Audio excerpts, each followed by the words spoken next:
Welcome to Coffee with Catholic Workers, a podcast from and about folks involved in the Catholic worker movement. I'm Theo. And I'm Lydia. We've both been active in the Catholic Worker for about the past decade, and we're excited to bring to you some of our favorite people from the movement. Today we talk to D.L. Mayfield, the author of Unruly Saint, Dorothy Day's Radical Vision and Its Challenge for Our Times, a new book about Dorothy Day. D.L. terms this book her passion project. We'll link to her website in the episode notes for those who are interested in purchasing it or exploring any of her other writing. Let's get to it.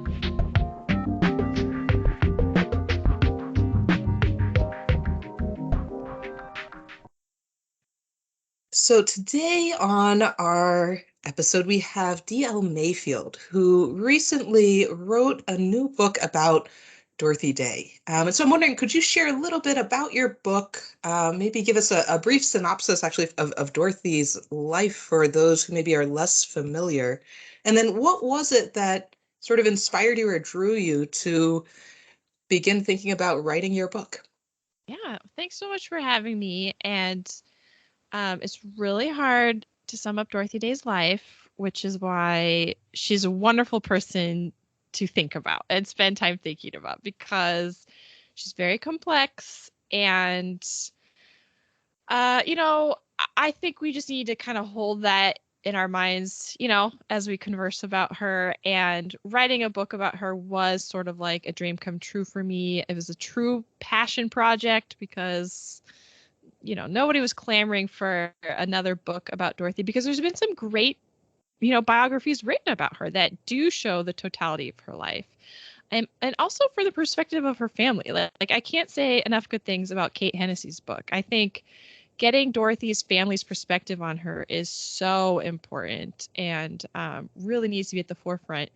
But for me, I'll just say my book, Unruly Saint, I really anchored the book in Dorothy Day in 1933 in New York City, in the throes of the Great Depression. And so for me, it was really important to just have some anchors. I think if you are I don't know if both of you guys are involved in Facebook groups, right, of Catholic worker types or social justice types or anybody, if you're seeing images of Dorothy, usually they're of an older Dorothy with white hair, usually some kind of very pious phrase attributed to her.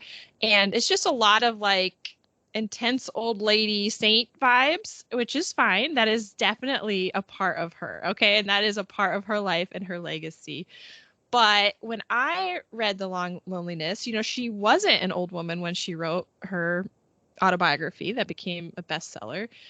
She was similar to me, right? She was middle-aged, white, from sort of a lower middle class family, just kind of struggling through what it means to be a person of faith in such unequal and unjust times, right? And so even going back further than that, I started just kind of obsessively reading her diaries. And then comparing and contrasting that with The Long Loneliness, this is just my personal obsession. Where are they different? Where are they the same? How does her writing change? What parts of herself did she hide, in The Long Loneliness? And what was she more honest about in her diaries? And that's really what led me to write this book, because I was just doing all this for my own personal, whatever. And my agent was like, "Do you have another book idea?" I was like, I'm up to my neck in Dorothy Day diaries. If you're curious about that. And they were like, "Well, we're not really," but they went ahead and let me publish a book on it anyways. So yeah, I focus on Dorothy Day in 1933. She had been, sorry, this is really long-winded, but she had sort of, been sort of leftist radical person. She was highly intelligent, right? And then she experienced so many incredibly historic events as a young person. So she lived through World War I and sort of this great period of disillusionment in the United States before World War I, right? Everybody was like, we're entering a new era of mankind. We're never gonna hurt each other again, and everybody's becoming so liberated. And there's this huge myth of progress that, people were touting. And then World War I happened and everybody just got decimated, right? There's so much mass death in World War I and so little actually changed, like geopolitically, anything, right? And so there's that grappling. And then there was, the influenza of 1918. Dorothy became a nurse and was with people as they died from this horrific pandemic, which obviously, has some ramifications for us today in a COVID world. And then we have the Great Depression. And Dorothy had always been sort of really drawn to leftist people who were obsessed with the plight of the worker. And so that's who she hung around with. That's who she was reading. And then she ended up becoming a Catholic. And it's very interesting how she became a Catholic. And she writes about this a ton. I'm not going to get into all that here. But for the first 5 years of her being a Catholic, she was just like a Catholic in her mind, right? She read all these Catholic writers and was like, I'm friends with them. The Catholic Church is the church of the poor around the world. And people are telling me the Catholic Church is the one true church. So if I'm going to be a Christian, and she definitely felt this call towards God and had her whole life, she's like, then I'm going to join the one true church in the church of the poor around the world. But she didn't actually have a lot of relationships with Catholics. And so for 5 years, she was sort of like, what does this even mean? And then, the Great Depression really brought visible poverty to the forefront and just the plight of people asking for basic human rights and basic dignity in the United States. And she was like, none of the Catholics priests have anything to say about any of this. And in fact, they're demeaning these people who are begging for rights. And she went and covered a hunger march to Washington, D.C. in 1932. And she was covering it for a Catholic newspaper. And as she was doing that, she just thought, what am I doing here? Why am I writing about this for a Catholic newspaper? If Jesus was here, Jesus would be marching with these people. He would be a low-skilled, low-wage earning worker, and he would be marching with them. And she was just like, I can't do this anymore. I don't know what to do. And so she went and she prayed, to a shrine of Mary and asked God to help her. And then when she went back home to New York, and there was a guy named Peter Morin literally on her doorstep saying, I've been looking for you. I've read some of your writings, and I have a 3-part plan to change the world. Do you want to hear it? And that's kind of where my book is situated. That person, of course, was Peter Morin.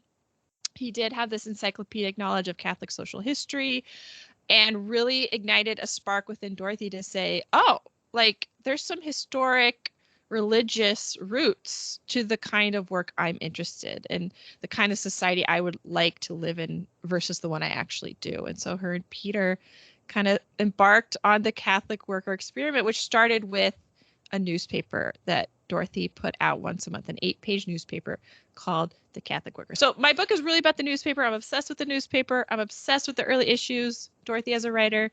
And the funny thing that happened to me while writing this book was I just fell totally in love with Peter Morin. And, I hope we continue to talk about him more because he was such a fascinating figure. Sorry that was so long. I mean, that actually seemed incredibly concise when talking about Dorothy. I feel like she's somebody who we could always talk about kind of forever.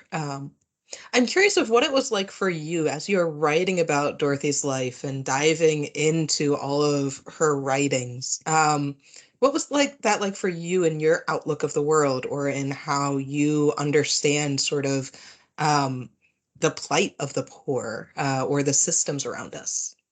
Yeah, I mean, I've been reading Dorothy for a while, but my background is coming from white evangelicalism. My dad is a pastor. I grew up in the western part of the United States. I was homeschooled. I was basically a product, I would say now, of targeted religious childhood indoctrination into a white nationalistic program. That's based, I mean, I don't know how else to put it at this point. And so I identify with Dorothy in that I did have a deep desire and longing for God, and I was just absolutely gobsmacked by the reality of inequality and injustice in the United States. And I came to that by living in low-income communities in Portland and working with refugees. And so just really opened my eyes to two realities. And one was that my religion was only good news for people who are exactly like me. And the second was that my city and my state and my country also were only good news for people just like me. And so I felt very alone in those realizations because I was so sheltered, and when I was going to a Bible college, full of white evangelicals, and they were just like, the world is fucking awesome. Like, of course people need to become Christians, but like, things are okay. Like, we need to keep it the same. And I was inwardly being like, do you know how many families like don't have enough money to pay rent? Like, what do you mean America's amazing? Like, what do you mean we need to all go be missionaries in a foreign country? Like, there is shit going down here. Like, what's going on? And so I found Dorothy's writing and specifically The Long Loneliness during that time. And the title was so apt. I was so horrifically lonely within white evangelicalism. And now I realize that's because just the cognitive dissonance of white evangelicalism is huge. And I was being gaslit at all times, like, and so Dorothy, I was like, here's a person who is obsessed with God and is also obsessed with inequality. And it did make me feel better. Now, here's something tricky. I wonder if we want to get into this topic. One thing that has happened for me is with writing this book about Dorothy, I really wrote it for myself. I'm happy to have it published, happy to have more people know about her, all that. But I was really working through some of my own stuff. And I've idolized Dorothy for like 15, 20 years now, and really got into reading all of her work over and over again in the past 5 years. And, sometimes people will say to me, oh, I can't wait to read your book. I just love Dorothy Day. And, Dorothy just makes me know, like, I can stay a Christian, or I can stay a Catholic, or I can stay in the church. Like, when all else fails, when I'm just so tired and I'm just so sick of everything, I'm like, Dorothy Day stayed a Catholic. I can do it too. And multiple people have told me that since my book was published, and I got to be honest and say, like, my heart sinks every time that happens. So I just wondered if either of you two wanted to kind of comment on that, because when it comes to like religious historical figures, right, there's, on one hand, there's their actual life, the complexities of that human, and then there's sort of this like myth-making machine, right? And especially with Dorothy, it's ramped up because she is in the canonization process. And the myth serves to help the institution. Like, that's it. That is it. And so I've already seen it firsthand. People being like, oh, there's so many things about the Catholic Church that give me pause. But Dorothy did it. Like, I can stay too. And I'm just sort of like, no, now you're using Dorothy to not listen to yourself. Like, this is not good. Like, and I've been really surprised by how many people have told me that and how intensely negatively I've responded to that. So I'm curious if either of you guys have some thoughts on this sort of phenomenon. Like the broad phenomena of maybe Dorothy is being used by the church to keep people Catholic who wouldn't necessarily otherwise want to hang out with the Catholics. Is that kind of what you're I mean, thinking? there's that element, but people are doing it to themselves too. There's an element of like self-policing that can happen within religious frameworks, right? You are taught to distrust yourself and be like, yeah, some of this corruption stuff really sucks, but this is the best way to be a person, right? This is the best way to be a human. And so we use people like Dorothy to be like, well, she stayed, therefore I should too. So I'm not even saying like it's a targeted thing by the Catholic Church, although I think there's that to it. But it's also like a social and even personal thing that I see happening with people. But maybe this is just me. Maybe you guys have not experienced this. No, I think there's the risk of like intellectually using Dorothy to absolve other wrongs. And to I do want to be careful. So I am not Catholic. I actually come from an evangelical background myself. And I'm not Catholic.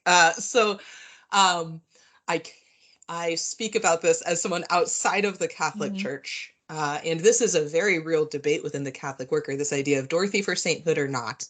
And different Catholic workers feel very strongly about this, where both this idea of like, what good does it do to make Dorothy a saint? And sort of is there this both internal push and external push to use Dorothy to kind of, in a weird sense, become like an evangelical Catholic, to like push this idea of Catholicism or absolve Catholicism, by saying Dorothy was such an ardent and fervent Catholic, therefore we should all be too. Um, I definitely see that tension running across different communities for sure. I think one thing that a number of guests who've come on this show have said about the Catholic worker movement is that like it felt right to them. Um, like a literal experience of the Catholic worker, not necessarily talking about like reading about Dorothy Day. And just like, I think that a commitment to something that feels right to you is going to be a lot more serious and important. And so, yeah, if somebody is saying, like, well, Dorothy had that commitment to the Catholic Church, among other things, right? Like, if you don't feel that same commitment, I don't know how healthy that's going to be or where it will get you. I Yeah. don't know. Does that make sense? No, I think that's helpful to hear. And most of the people I'm writing to, and this is another piece of my book, right, is it is to people who are outside of the Catholic worker circles, the communities. And I wasn't really writing with Catholics in general in mind, just because I am, again, come from this Protestant evangelical background. And so I really wanted this book to be accessible to people who weren't familiar with Catholicism. And Dorothy, I just think Dorothy's like such an amazing writer and doesn't get talked about enough as a journalist and a writer. She's stunning. And at the same time, like she's so steeped in her place and her moment. Like The Long Loneliness has so many names, so many historical people, so many books, so many things that were happening at that. And I like have to Google like a ton of those because I don't know 1920s, like movers and shakers like I should. And so that's kind of also what I wanted to do in my book, is kind of making some inroads for people who aren't experts in 1920s and 30s history. Like, here's what was going on, here's the things happening. But again, like in 2023, like I, I just don't know how you can be a person of faith without experiencing like the anguish Dorothy felt at all times about being a religious person in this world. And I just think some of these images of her older and being venerated as a saint, like they really erase this constant tension she was in, um, with the failures of institutional Christianity. So I guess when I hear people use Dorothy as an example for why they want to stay in institutional Christianity, I'm like, oh, I think we're missing something. I think we're missing a lot of what Dorothy was doing. I think there's also this piece I really appreciate about an effort to make Dorothy more accessible, particularly outside of traditional Catholic circles, is that so many of Dorothy's ideas are very, very relevant today. And yet they're not always accessible for people simply because of the writing that they have, or the fact that outside of maybe a Catholic education, people won't encounter it. But as we look at sort of the time and place we're in currently, there is this piece of worker dissatisfaction, this like feeling that people will never be able to kind of rise from any station in life to have opportunity, this growing divide between rich and poor, these ideas of mutual aid, of decentralization. They're all things that are just so pertinent, but aren't easily accessed if we just contain Dorothy to only a religious Catholic understanding. And then we lose some of the larger Dorothy didn't want to just change the Catholic Church or change Catholics. Dorothy had a wide vision that encompassed everyone. Yeah. Yeah, no, I totally agree. I'm assuming that you guys have seen an uptick in interest in the Catholic worker precisely because ideas like mutual aid are starting to get, we're talking about it in a way that's new, right? I come from the evangelical framework, which is benevolent charity. And, one of my favorite Dorothy quotes, right, is she says, charity is a word to choke on. Like, and I just was like, well, thank you. Thank you for like upending my entire framework. Like I needed that. Like I need someone to say that to me. And she did. And I think I totally agree. As I was writing this book, I was like, I'm just blown away by just the historical parallels between the 1920s, 30s United States and today in this period of deep economic turmoil, rising religious fascism, like pandemics.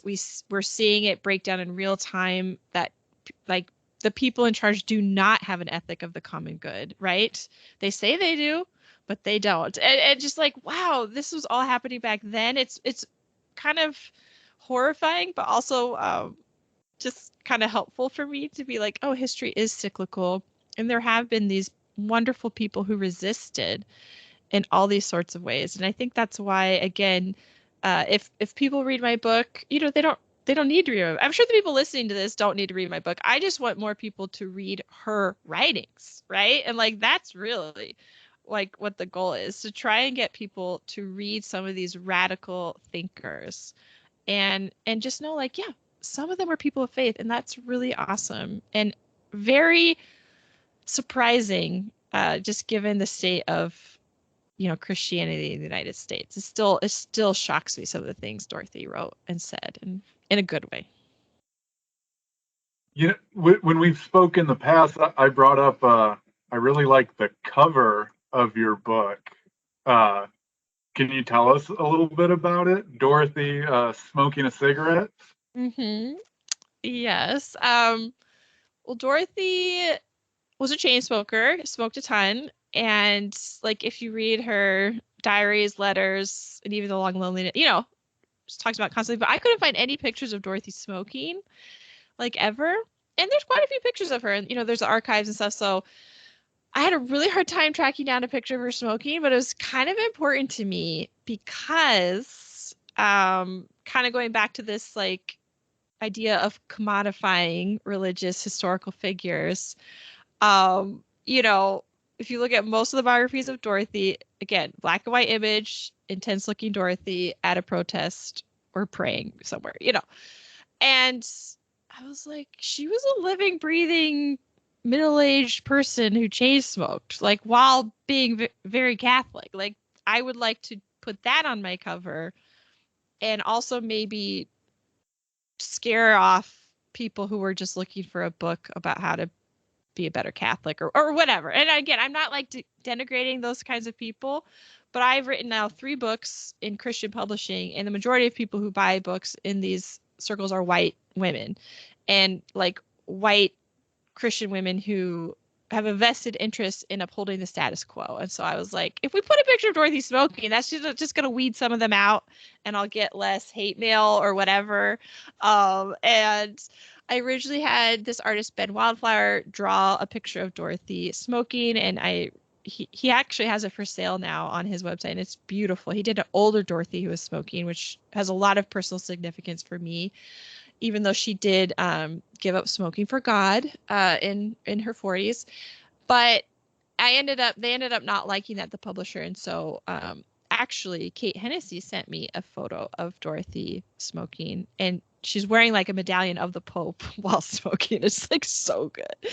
And then my publisher, I don't have like control over it. They ended up like kind of stylizing it and making it more of like a cartoon look, and they took off the medallion of the Pope, which I'm still upset about. But I do appreciate that it's very colorful. My image is very colorful, because Dorothy didn't live her life in black and white, even though it's like the majority of pictures we have of her. She was a real person, and she smoked a ton. You also kind of provocatively say, Dorothy is a radical woman who's a menace to society. What led you to push that line? Well, yeah, I just think like, why am I writing a book about Dorothy? Like, why am I obsessed with her? And it's like, if we took what she had to say about labor, like if we actually internalize that and we're like, the workers of this world, like they uphold the fabric of our society and they hold so little like institutional power and will be exploited at every turn unless we fight claw tooth and nail, for their rights. Um, Again, going back to my own lived experience as a white woman raised Christian in the United States, it's like if we can internalize the things Dorothy was saying, we would be screaming, we would be protesting, we would be, like resisting dehumanization and exploitation at every turn. And what's hard is like most of us don't want to do that. For one, because it's overwhelming, and for two, we have a vested interest in an unequal system if we're benefiting in that system. And so I think Dorothy is a great example of somebody who comes from that middle class white American background who spent her entire life trying to say, like, this system isn't working because it's not working for the least of these, to use Christian language. And she found so much solace in the fact that Catholic social teaching and the scriptures backed her up on that, on her hunch that if the very poorest of the poor were taken care of in your society, the rest of society would flourish. And she believed that in her heart and she saw that in Christian historic teaching. It was like, this is what I have to look forward to. And again, it sounds so pious and so Christian when I'm saying that out loud, but when you looked at the lived reality of implementing policies and ways of living that prioritize the most marginalized and oppressed, like you're going to get into some fights real quick, right? In your city and all these things with your family if they still come from that sort of dominant culture background. So, yeah, I hope I don't know what my hopes were because I think so many of us are in this place. If we're not in a position where we can join a Catholic worker house, or we don't feel radical enough, or we feel totally trapped by these systems. Like, I'm a mom. I have two kids. When they were old enough to start going to public school, right? That's when you start to really assess just one of the institutional frameworks that are unequal and unjust, and places where privilege and resources are hoarded fiercely by my people, white ladies, right? We are the queens of resource hoarding when it comes to education, right? And just thinking like, I can't take this down with my bare hands, but I can be aware and I can say this, if it's not working for like the poorest kids in my city, then it's not working. And you know what? If you ask that question in your city, you will probably come to the conclusion that public education is not working because it's totally failing so many kids. And many people would argue like, yeah, and that's on purpose, right? Which is a whole other conversation to have. But sorry, I feel like I'm just jabbering about this. I'm sure you guys have even better ideas on what that means that Dorothy was a menace to society.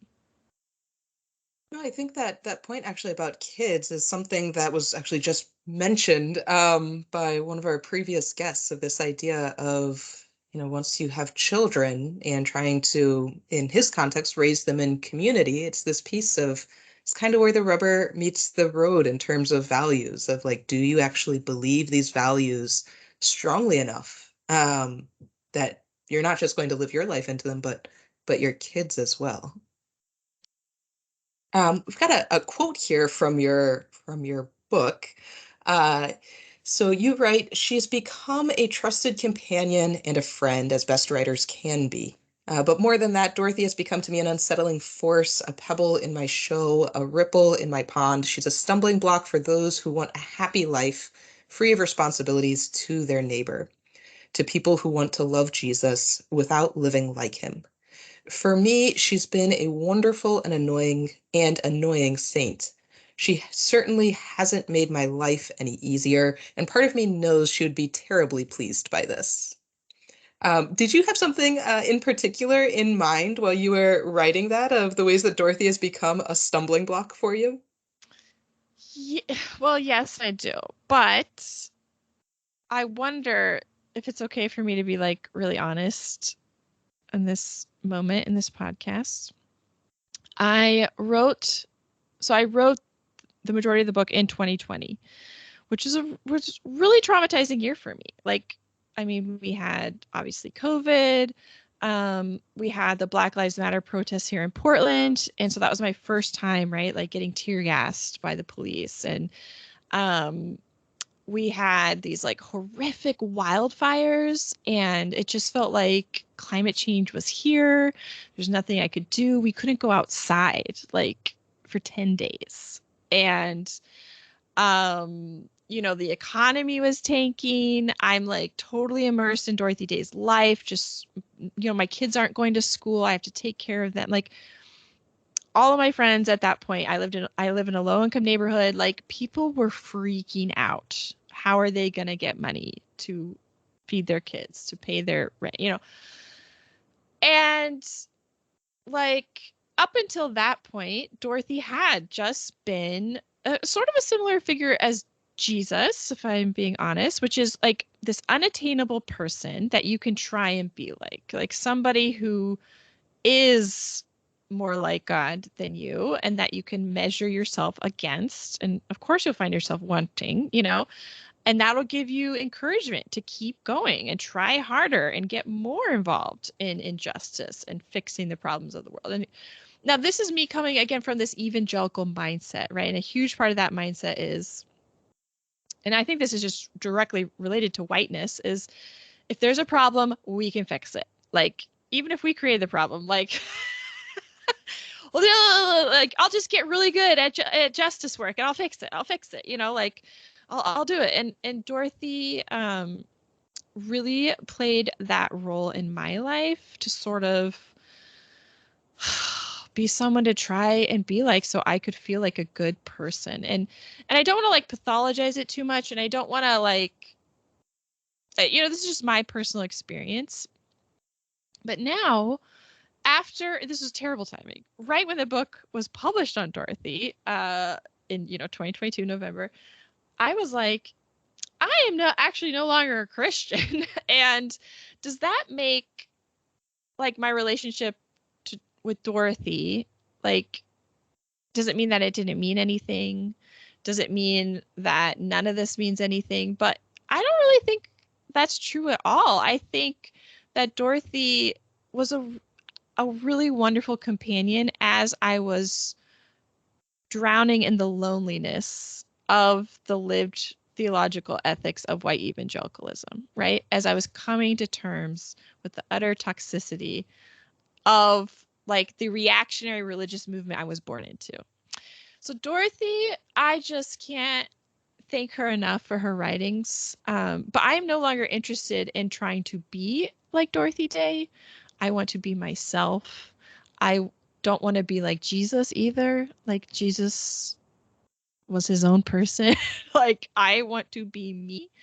And I do think the more we know ourselves and our limitations and our interests and our passions, I think the movement will actually be better, right? Instead of having a bunch of people trying to live like somebody else for a few years and then burning out horribly. I mean, that's the pattern I've seen in every intentional community, in every radical movement. It's like you might have one or two people, right, who do stick it out for the long haul, and that's awesome. But usually you find these people who go all in 3 years, 5 years, 1 year. I did it for 14 years. And then they just burn out horribly because they had been trying to be like somebody else instead of being who they were. And so actually writing the book and centering Dorothy in like 1933 in her lived experience and what her daughter had to say about her was so helpful for me to being like that. Yeah, Dorothy's a complicated person. I'm a complicated person, like, and we live in the same country and there's some of these same themes and questions we have, but like, no, I no longer believe it is healthy at all to try and be like another person, even if you admire them. I just think that does such a deep disservice to your own humanity. I'm sorry, that's awkward. That's not what I'm supposed to say. I know about this book and about Dorothy Day, but I'm like, I don't want to be here anymore. And some of that, like, she was like a pebble in my shoe. It's like, yeah, some of that was helpful and some of that was not helpful, like, at all. So I don't quite know what to make of all that either. You know, it's a mixed bag. Yeah, I feel like there's some of like the "don't call me a saint" is really in all this that you're saying, you know. Yeah, I mean, I'm sure you've had people talk about this saying of Dorothy's a lot already, but for me, I spent a lot of time thinking about that. And to me, it seems like Dorothy did want to be a saint and she did want to live like a saint. And yet she didn't want to be used by institutions, right, to baptize them of all their sins. But she definitely did like lived as if she was a saint, you know, and in my own weird ways, I tried to do that too. I mean, a lot of us in religious frameworks do this, and it is just fascinating. I mean, I started therapy last year. I've been in therapy for a year. And I'm just like, what if everybody who was obsessed with God and wanting to be good and wanting to help the world and help, what if we went to therapy? And what would that be like? I'm like, I don't know what like the Catholic worker communities are like, but in the intentional communities I've been a part of, nobody went to therapy. We joined intentional communities instead.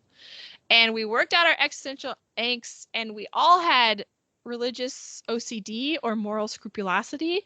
And because we were around other people who did, it was like, yeah, this is normal. If you look at Dorothy's diaries, if you look at her letters, she will say sometimes, I had an attack of the scruples, right? That's what all the old saints used to say. And I'm just like, yeah, that's mental illness. That is like a rumination loop thought that can be very harmful to yourself if you get stuck in those all the time.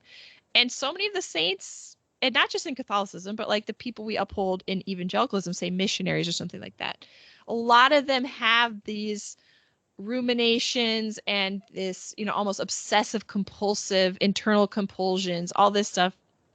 I'm just like, y'all, I just think more of us should be going to therapy. Like, it's just a little question I have these days.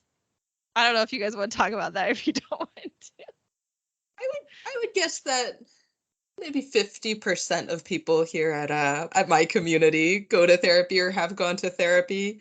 I am a therapist, so yeah, go to therapy. I'm so happy to hear this. Oh, now I just want to pick your brain about all this stuff. I'm only a therapist, not in the Catholic worker. I don't therapize people Good. Yeah. within the house. Yeah. Are there any to get kind of, we're getting to the end here, so I was wondering if there was any just like favorite fun fact or tidbit or anything you picked up about Dorothy when you're digging through all this stuff, getting ready for a book. Yeah, it's funny the things that stood out to me. And in the beginning, it was just all these little humanizing elements, right? Like when she first started the Catholic Worker newspaper and people just started showing up and they ended up having people sleep in their, you know, tenement apartment. You know, they had a cat named Social Justice. And for some reason that just like tickles me. And you know, there's like a history of the black cat within like labor movements and socialist movements. And so I don't know. I just spent a lot of time thinking about cats and workers' rights.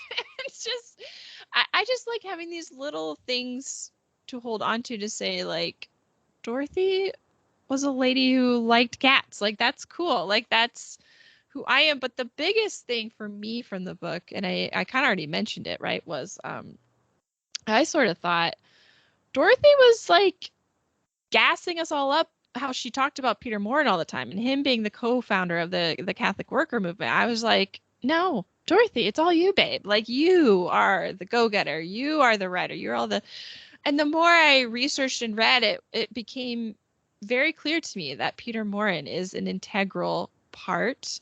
And it was his knowledge of Catholic social teaching, plus just history in general. And I think it's also his connection to Europe and his connection to literally being raised a peasant in France. Like, he just had so much wisdom and insight. And yet, he appears to be such a weird person that nobody just knew what to do with him.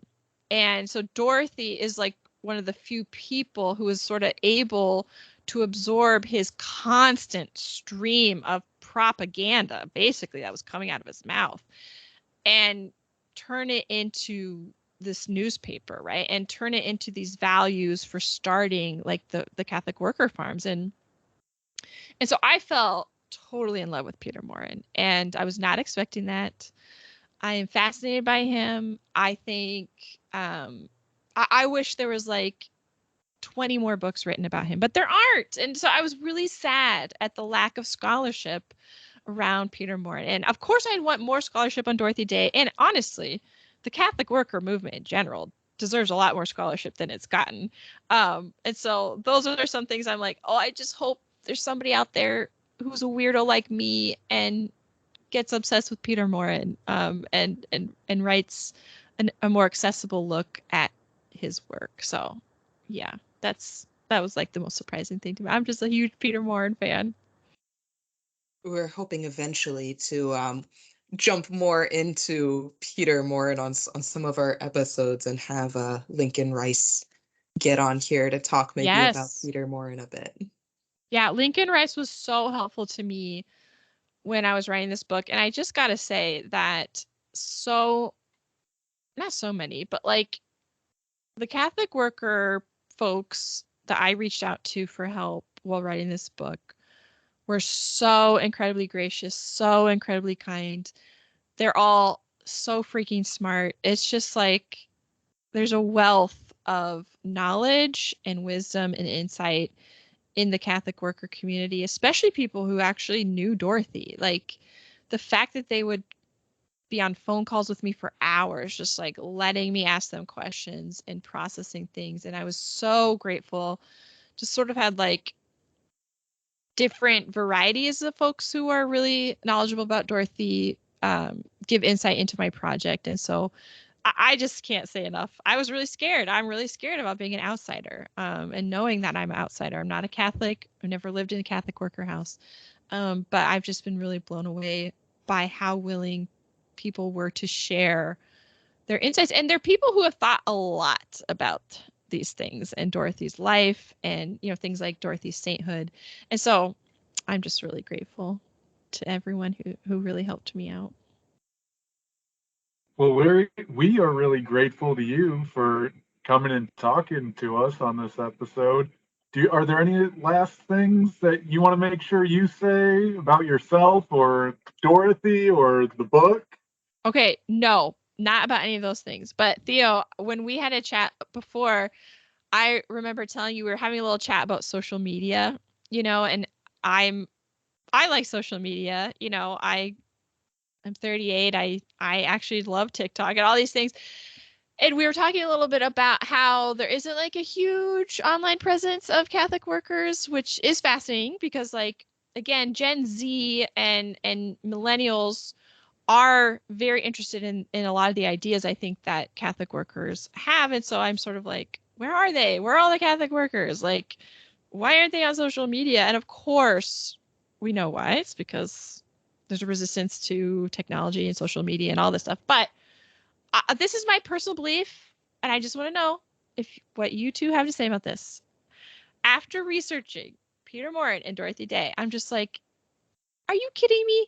They would be 100% on TikTok. They would be tweeting out their thought. They would be so excited to have these avenues to agitate, to complain, to resist, to exhort, the clarification of thought. Like, I think Peter Morin would just like have a heyday with TikTok. But maybe I'm being weird here. I'm just curious what you guys think of this idea. I'm just like, they were not precious about it. I mean, the newspaper was the main way for them to do it, so that's what they did. If Dorothy had access to Twitter, she would have used Twitter. Like I just feel like that's a no-brainer to me. But again, maybe I'm missing some things here. Well, Theo and I are the moderators for a Facebook group for Catholic Worker Movement. As part of the effort to have some sort of Catholic worker presence on social media. Yeah, I think both of us would love for there to be a greater Catholic worker presence on social media avenues. I think some of the difficulty is there's not a central Catholic worker voice. And so I think people are sometimes hesitant to like put anything out, and the fact that people just aren't online a lot. It is interesting that did shift a little bit in the pandemic of more houses getting internet. And I specifically know a handful of houses which after getting internet, they're like, it's kind of nice, in particular to stay connected with people, to be able to do more remote collaboration. I don't know though. I don't know if we're ever going to get a Catholic worker TikTok. But I mean, again, maybe it's more like if you're somebody who has Catholic worker ethics and values, right? Recognizing like social media is a way to have the clarification of thought, have some of these conversations in the public, and places like TikTok. I mean, these social media companies obviously have so many problems and so many ethical whatever. They are also absolutely places where people are getting access to information, resources, and community in a culture that desperately wants them to not have access to these ways of thinking, to new ways of building community. And so I'll just put out my little plug there for people listening. The world, needs more visible representations of people saying, actually, capitalism really sucks. Like, there's basic stuff doesn't always make it to people. And so there's ways to do that on social media, specifically, ones that rely on the algorithm. Like TikTok is very fascinating how people who have been marginalized and oppressed have found access to resources through those spaces. So I think Peter Morin would make some TikToks. And I just like thinking about that sometime. What would they be like? I'm not saying he would be popular. I'm saying he would utilize the avenues available to him to communicate his beliefs. Definitely. I mean, he infamously like rented out theaters in New York that nobody showed up to and stuff like that. Yes. Some people say the easy essays are kind of like a Twitter thread or something Yes. like that already. They 100% read like, or I guess maybe this is more like a white female thing, but like there's a lot of this like poetry that on Instagram, like lots of white space. And I was just like, Peter Moore was just writing this anti-capitalist poetry, and I think it would go over like, hotcakes on Instagram. So yeah. What is interesting is I think there also is this difficulty in that Theo and I and our cohort are sometimes considered like the young people in the Catholic worker, and not that we're old, but we're also not that young. Exactly. That's how people treat me too. I'm like, I'm 38. Okay. Like I'm not young, but yeah, in these circles, we are considered young. Yeah. And so we've talked about it. Theo and I have talked specifically about like, it'd be nice if there's a Catholic worker TikTok. And we're like, neither of us are going to make a Catholic worker TikTok. And our podcast was the compromise to reach the young people. And podcasts are awesome. I do love that. That's true. You guys are already doing it. So I love this. But we do need to recruit someone for TikTok. That would be wonderful. Yes. Well, thank you so much for joining us today.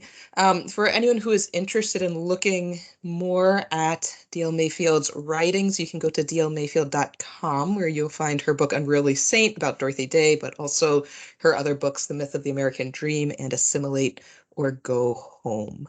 I'm sure you're on social media platforms. How would people find you on those? Yeah, so most of what I'm doing these days is I am writing a Substack newsletter called God is My Special Interest, and it's about the convergence of me being a late diagnosed autistic person and high control religions like white evangelicalism. Doesn't seem like it has a lot to do with Dorothy, but I promise I do write about Dorothy stuff in there because it is related, but that's kind of where I'm hanging out these days. I'm on Instagram a little bit, but for all my talk of social media, I'm trying to pull back for mental health reasons. So don't listen to what I say, maybe. That's great. Well, again, thank you so much for being willing to join us today. We've really appreciated our conversation. This was great. Thank you so much.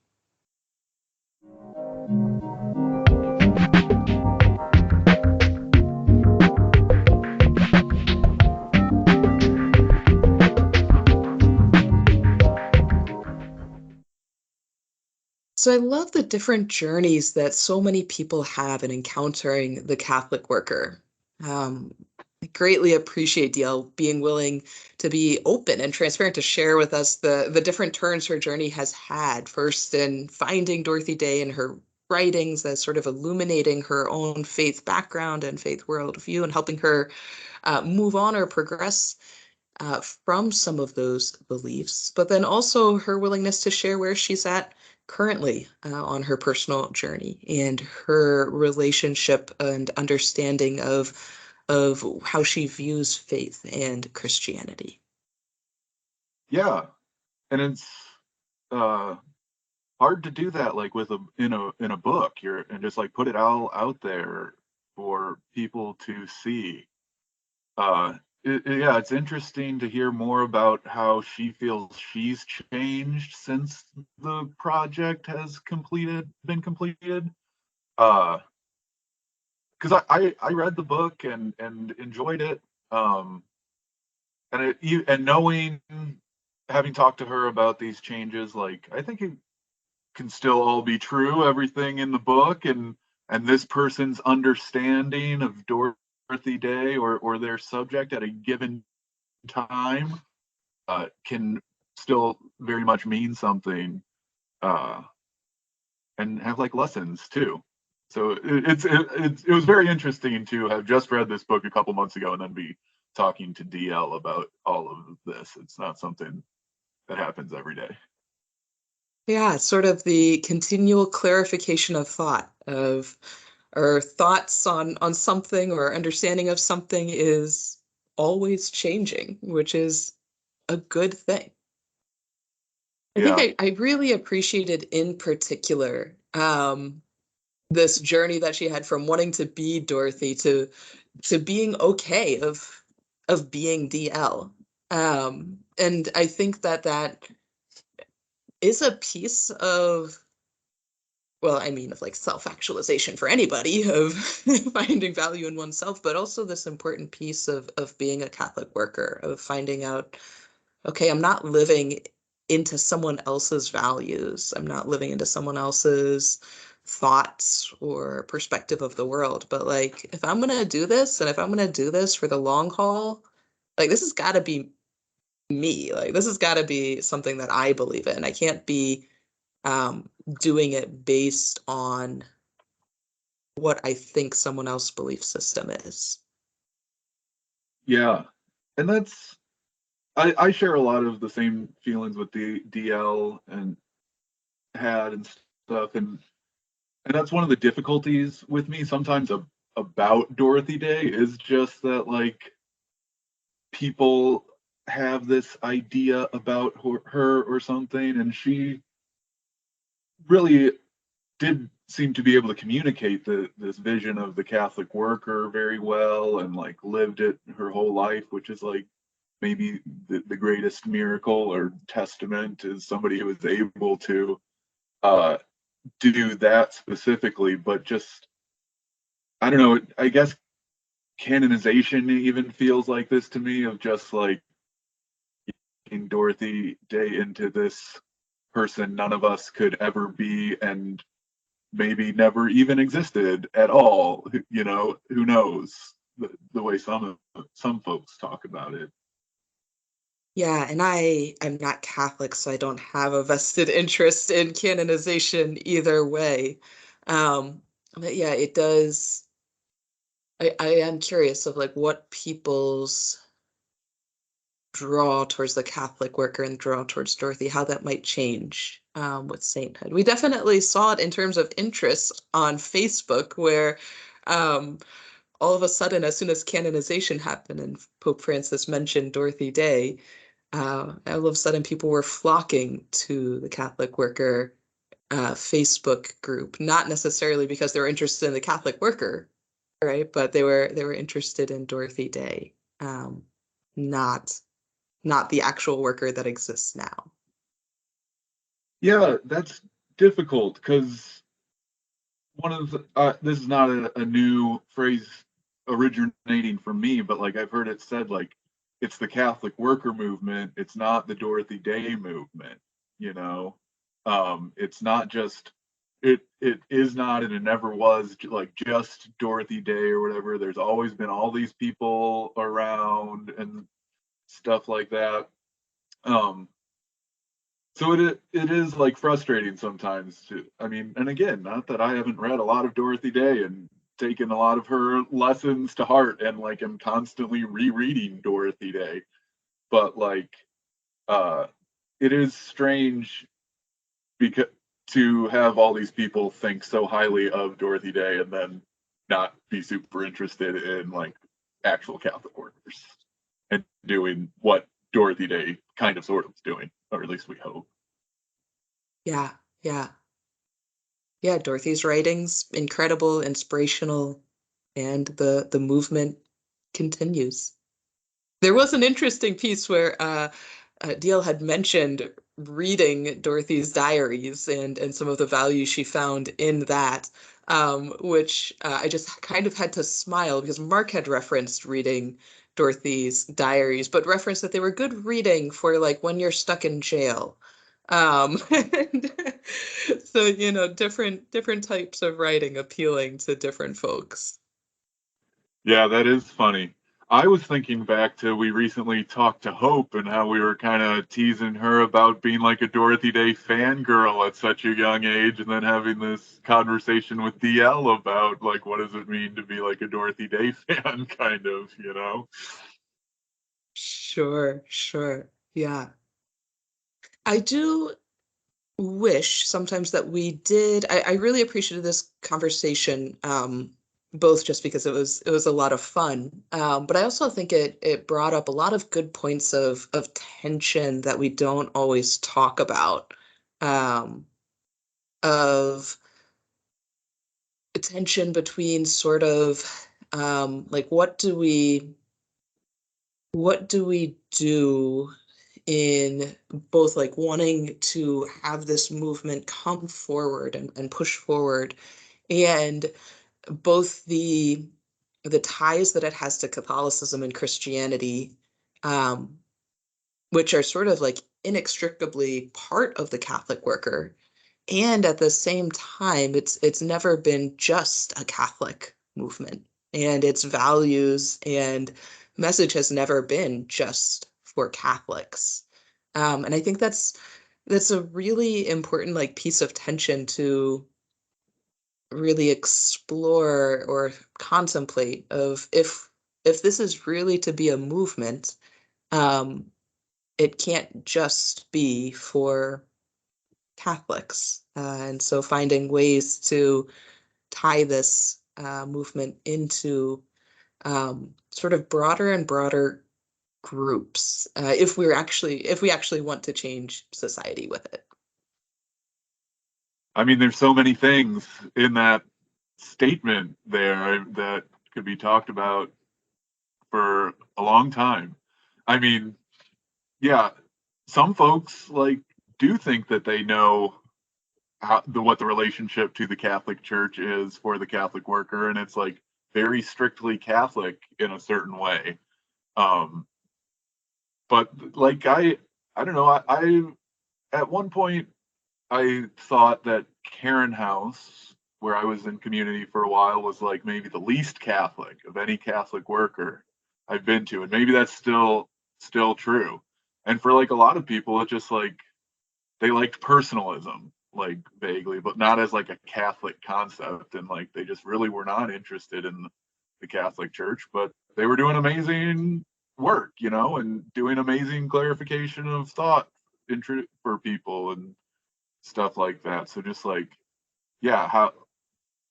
But some people are really opposed to that, I mean, that's the difficulty. But it does exist. Some people even would like deny, not want to like deny it exists or something, or that they're so blasphemous that they're beyond the pale or something like that. But they called themselves Catholic workers. They were attracted to this movement. They were attracted to this tradition.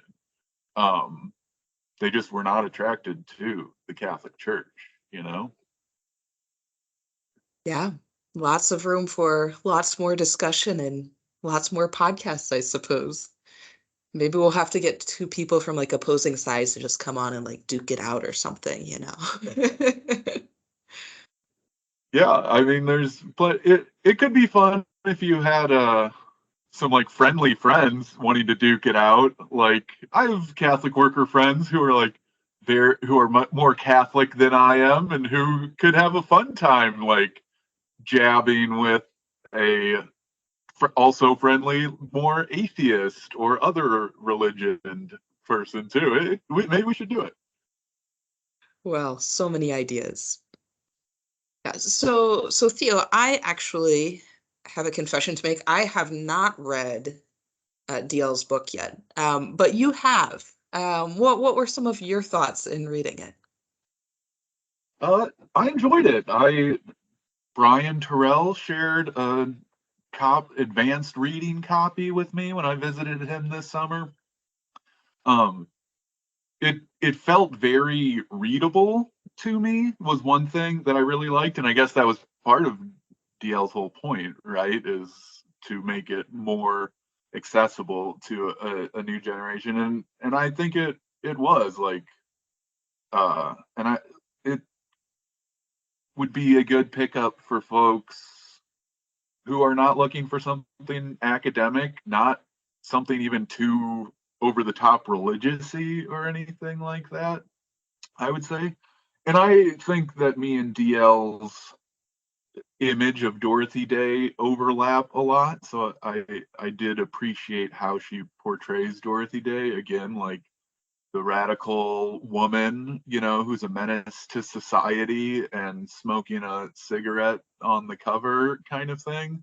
So I did appreciate that take on Dorothy, which I think is, an accurate take in my opinion. Yeah, I guess I would recommend it if anyone asked. I do think, as somebody who has read a lot of Catholic worker books, it does feel more like an intro-y thing. Like if you've already read The Long Loneliness, if you've already read the biographies of Dorothy, like this might not be the one for you, but like maybe it would be a good one if you were like, I'm only going to read one book about the Catholic worker, because it's a good introduction. Well, wonderful. Thanks, Theo, for your assessment of that. Well, you can find the book at dlmayfield.com. We'll put a link in there in our episode notes.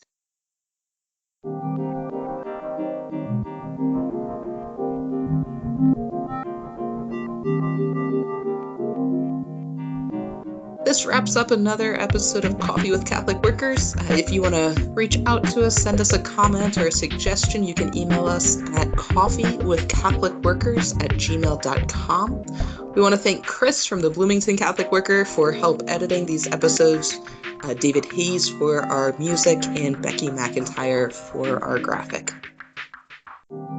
Thanks for joining us again for some clarification of thought. We hope today's conversation and discussions have been enlightening, and maybe even that you're encouraged to go out and help build a world where it's easier to be good.